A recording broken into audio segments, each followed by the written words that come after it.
Penguin Random House Audio presents The House of Deep Water by Jeni McFarland. Read for you by Allyson Johnson, Adenrele Ojo, Andrew Eiden, and Johnathan Mcclain. Comings and Goings. In a fertile corner of Michigan, perched just above the state line, in the soft crook of the St. Gerard River, lies the village of Riverbend. The highway bypasses town to the west, in a curve mirroring the eastern sweep of the river. The town's romantics describe this pattern as a heart, including Mrs. Tabitha Schwartz, who teaches a section on Riverbend in her 7th grade history class. When she puts the town map on the screen, some of the boys in her class invariably snicker and exchange knowing looks. It is commonly agreed upon among teenagers that when viewed together, the town, its river, and the highway resemble a vulva and the labial folds surrounding it. The bluffs to the north of town shelter that tender spot where teenagers go when they wish to be alone with each other. This pleasure center goes unnamed. Riverbend has no make-out point as such, because nobody talks about the bluffs. Yet many teens know instinctively, like salmon intuit their own spawning ground, and every spring and all summer long the teenagers trickle in 2 by 2 in their cars, assuming this place is theirs alone. They are shocked always when they arrive to find another car parked there, another couple. Or when they're already at the bluffs, screened by a steamy windshield, and hear another vehicle approach. The girls might perk up, listen, try to determine its trajectory. They have a knack for buttoning up just before another car arrives.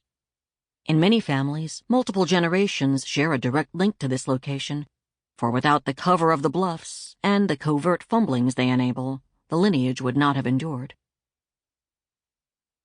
Sitting anywhere in their houses, the women of Riverbend can feel a car running in their driveways, so preternaturally attuned are they to the comings and goings of family, friends, solicitors, neighbors. They feel these arrivals as vibrations in their chests, a skill they developed not for gossip's sake, or at least not solely. Instead, they are primed by an old evolutionary need. Women, especially those of limited means, must learn to read the signs. A lingering rumble of a familiar engine in the driveway at day's end means her husband is home, that he is held up in his car collecting something, perhaps his temper, before entering the house. An unfamiliar vibration at an unusual hour means a surprise visit, from an ex maybe, or a long-lost relative, a salesperson, or the repo man. In her 2-bedroom house, which squats in the V of land between Main Street and Schoolhouse Road, Deborah Brody hears an engine idle in the driveway. It's the first Saturday in June, and her girls, Kelly, Mandy, and Hannah, are with their grandmother. Her husband, Steve, is working. Deborah peeks through a chink in the blinds to see a car she does not know, an old beat-up Buick. She has to squint to identify the driver, Gilmer Thurber, a man who has lived in town his whole life. She isn't sure what he's doing here. She lives next to the pet store, so she suspects he's headed there, though the longer she watches him, the longer he sits, his car facing the grade school across the street. How sad he must be. He never married. He lives with his sister in a house he inherited from his parents. Deborah has seen him before, watching the children playing, and the longing she sees in his face makes her body go cold. She tries to think what her life would be like if she'd never had kids. She used to dream of moving to a city, of having a job where she could wear high heels and blazers. But here she is, almost 40, living in the same cramped house her husband had when they met.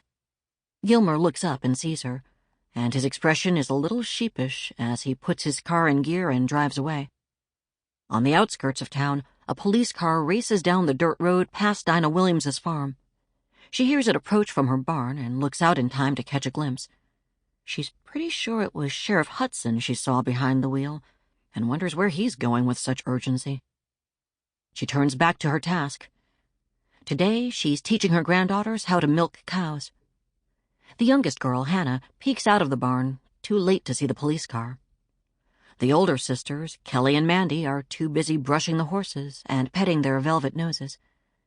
The girls aren't much help to Dinah, but she loves having them at the farm. It's good for them to remember their roots. Moreover, Dinah's daughter Deborah needs some time at home without them. As she sets a bucket under her prized cow, Dinah hears an engine in her drive, and she knows her son Jared is leaving, heading for the bar. It's only 3 in the afternoon. Ever since his wife Paula left 14 years ago, Jared has spent most of his free time at the bar. Back in the heart of Riverbend, a car pulls into the drive at the Mulder Mansion, a historic home open to the public from 12 o'clock to 3 o'clock on Saturdays during the summer, unless its curator, Mrs. Tabitha Schwartz, is sick or out of town with her seniors club.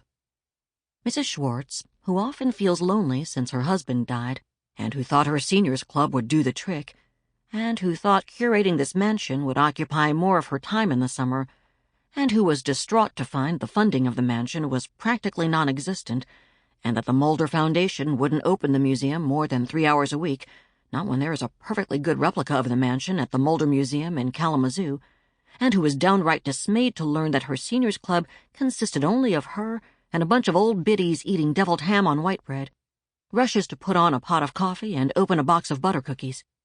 It has been ever so long since the mansion had a visitor. Mrs. Schwartz fluffs her hair and waits, but nobody comes in. When she looks through the window, she's disappointed. It's only one of Riverbend's boys in blue, stopped in her parking lot in an unmarked car talking on his radio. When a beat-up brown Buick drives by, the officer pulls his car out after it. What a waste of a pot of coffee. Derek Williams sits with a low heart at the kitchen table of his underfurnished modular home, waiting for the sound of his Uncle Steve's truck. His kitchen sink, clogged again, is beyond his ability to fix, his ability being limited to emptying bottles of drain cleaner into the pipes. When he hears the engine, his heart sinks further. No doubt his uncle will give him shit for calling about such a simple task.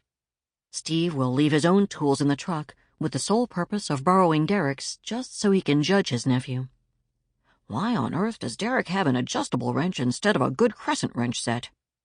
Really, his uncle should shut it, given that Derek works so many hours at the hospital and doesn't have time for tool shopping or energy to complete his own home repairs. That's another sore spot with Uncle Steve, who staunchly believes a real man takes care of his own home. How Derek wishes he could call a different handyman. But no doubt if he did, if he not only called but paid another man, it would get back to his uncle and his father Jared. No, it's easier to steel himself. Stiff upper lip and all. As Derek answers the door and lets his uncle inside, he hears police sirens in the distance. As his uncle sets to work on the sink, Derek's phone dings, a text from his half-sister Skyla. She has sent the same message to him and her older half-sisters, Linda, who lives in Texas, and Paige, who lives up in Kalamazoo. Skyla is 16, bored, and always on her phone. She sends her siblings 5 or 6 texts a day. Emoji-heavy missives from Riverbend. Today, the text is a shaky video of a crummy old Buick pulling into the drive of the house next to the park. The owner of the Buick gets out and goes into his house, and then a white car, an unmarked police car, pulls through the alley and parks behind the house. Skyla can't believe her family is missing this. "Some shit's going down at that creepy house," she texts with a wow emoji, the wide eyes, the mouth an O. 2 houses down, Ernest DeWitt is on the phone with his daughter Beth. She's going through a rough patch, has been going through one for years. He worries for her and for her children, Dan and Jeanette. "Elizabeth," he says over and over. He only uses her full name when he means business. "You can always come home." Ernest hasn't even seen his grandkids since they were very small, but Dan's a teenager now, and Jeanette is in the 8th grade. They've been living in Charlotte, North Carolina. But now Beth's lost her job. As Beth tries to explain that she'll be fine, she's sure to find a job soon, his attention is lured away. Ernest watches Sheriff Hudson get out of a car parked next door, where he greets another officer waiting in an unmarked cruiser. What on earth is going on? Over the phone, Beth simply thinks her father has lost interest in the conversation. If she had known the police car was there, if she had guessed the scene unfolding, she might have had time to ossify her heart before the story breaks. But she doesn't hear. In the derelict house next to the park, Gilmer Thurber also fails to hear the car in the alley behind his house. But his sister hears. Encoded into her DNA, generations of women help her feel the vibrations, to suss out whether the driver is friend or foe. This is an unfamiliar engine, not a family member.